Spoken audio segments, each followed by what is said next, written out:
حضرت عمر کا قصہ۔ حضرت عمر جن کے نام پر مسلمانوں کو فخر ہے اور جن کے جوش ایمانی سے آج 1300 برس بعد تک کافروں کے دلوں میں خوف ہے، اسلام لانے سے قبل مسلمانوں کے مقابلہ اور تکلیف پہنچانے میں بھی ممتاز تھے، نبی اکرم صلی اللہ علیہ وسلم کے قتل کے در پہ رہتے تھے۔ ایک روز کفار نے مشورہ کی کمیٹی قائم کی کہ کوئی ہے جو محمد صلی اللہ علیہ وسلم کو نعوذ باللہ قتل کر دے۔ عمر نے کہا کہ میں کروں گا۔ لوگوں نے کہا کہ بے شک تم ہی کر سکتے ہو۔ عمر تلوار لٹکائے ہوئے اٹھے اور چل دیے۔ اسی فکر میں جا رہے تھے کہ ایک صاحب قبیلہ زہرہ کے جن کا نام سعد بن ابی وقاص ہے اور بعضوں نے اور صاحب لکھے ہیں ملے۔ انہوں نے پوچھا کہ عمر کہاں جا رہے ہو؟ کہنے لگے کہ محمد صلی اللہ علیہ وسلم کے قتل کی فکر میں ہوں۔ نعوذ باللہ۔ سعد نے کہا کہ بنو ہاشم اور بنو زہرہ اور بنو عبد المناف سے کیسے مطمئن ہو گئے؟ وہ تم کو بدلہ میں قتل کر دیں گے۔ اس جواب پر بگڑ گئے اور کہنے لگے کہ معلوم ہوتا ہے تو بھی بے دین یعنی مسلمان ہو گیا، لا پہلے تجھ کو نپٹا دوں۔ یہ کہہ کر تلوار سونت لی اور حضرت سعد نے بھی یہ کہہ کر کہ ہاں میں مسلمان ہو گیا ہوں تلوار سنبھالی۔ دونوں طرف سے تلوار چلنے کو تھی کہ حضرت سعد نے کہا کہ پہلے اپنے گھر کی تو خبر لے، تیری بہن اور بہنوئی دونوں مسلمان ہو چکے ہیں۔ یہ سننا تھا کہ غصہ سے بھر گئے اور سیدھے بہن کے گھر گئے۔ وہاں حضرت خباب جن کا ذکر گزرا کواڑ بند کیے ہوئے ان دونوں میاں بیوی کو قرآن شریف پڑھا رہے تھے۔ حضرت عمر نے کواڑ کھلوائے۔ ان کی آواز سے حضرت خباب تو جلدی سے اندر چھپ گئے اور وہ صحیفہ بھی جلدی میں باہر ہی رہ گیا جس پر آیت قرآنی لکھی ہوئی تھی۔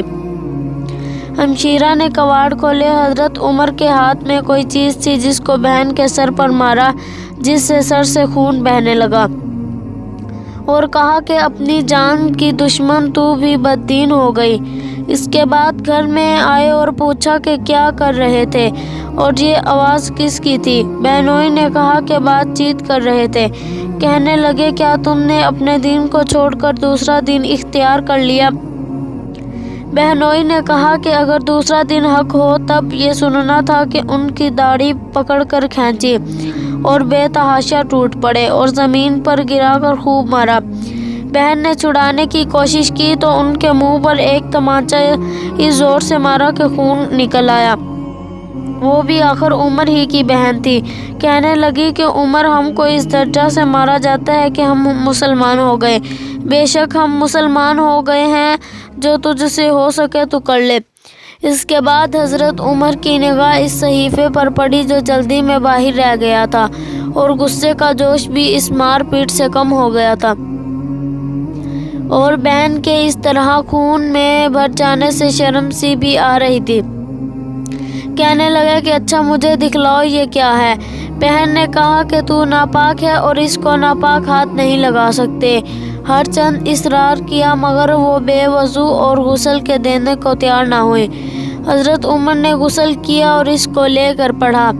اس میں سورۃ طٰہٰ لکھی ہوئی تھی۔ اس کو پڑھنا شروع کیا اور اننی انا اللہ لا الہ الا انا فاعبدنی واقیم الصلاۃ لذکری تک پڑھا تھا کہ حالت ہی بدل گئی۔ کہنے لگے کہ اچھا مجھے بھی محمد صلی اللہ علیہ وسلم کی خدمت میں لے چلو۔ یہ الفاظ سن کر حضرت خباب اندر سے نکلے اور کہا کہ اے عمر، تجھے خوشخبری دیتا ہوں کہ کل شب پنشبنا میں حضور اقدس صلی اللہ علیہ وسلم نے دعا مانگی تھی کہ یا اللہ عمر اور ابو جہل میں جو تجھے زیادہ پسند ہو اس سے اسلام کو قوت عطا فرما۔ یہ دونوں قوت میں مشہور تھے۔ معلوم ہوتا ہے کہ حضور صلی اللہ علیہ وسلم کی دعا تمہارے حق میں قبول ہو گئی۔ اس کے بعد حضور صلی اللہ علیہ وسلم کی خدمت میں حاضر ہوئے اور جمعہ کی صبح کو مسلمان ہوئے۔ خصاص ان کا مسلمان ہونا تھا کہ کفار کے حوصلے پست ہونا شروع ہو گئے، مگر پھر بھی یہ نہایت مختصر جماعت تھی اور وہ سارا مکہ بلکہ سارا عرب اس لیے اور بھی جوش پیدا ہوا اور جلسے کر کے مشورہ کر کے ان حضرات کو ناپید کرنے کی کوشش ہوتی تھی اور طرح طرح کی تدبیریں کی جاتی تھی۔ تاہم اتنا ضرور ہوا کہ مسلمان مکہ کی مسجد میں نماز پڑھنے لگے۔ حضرت عبداللہ بن مسعود فرماتے ہیں کہ عمر کا اسلام لانا مسلمانوں کی فتح تھی اور ان کی ہجرت مسلمانوں کی مدد تھی اور ان کی خلافت رحمت تھی۔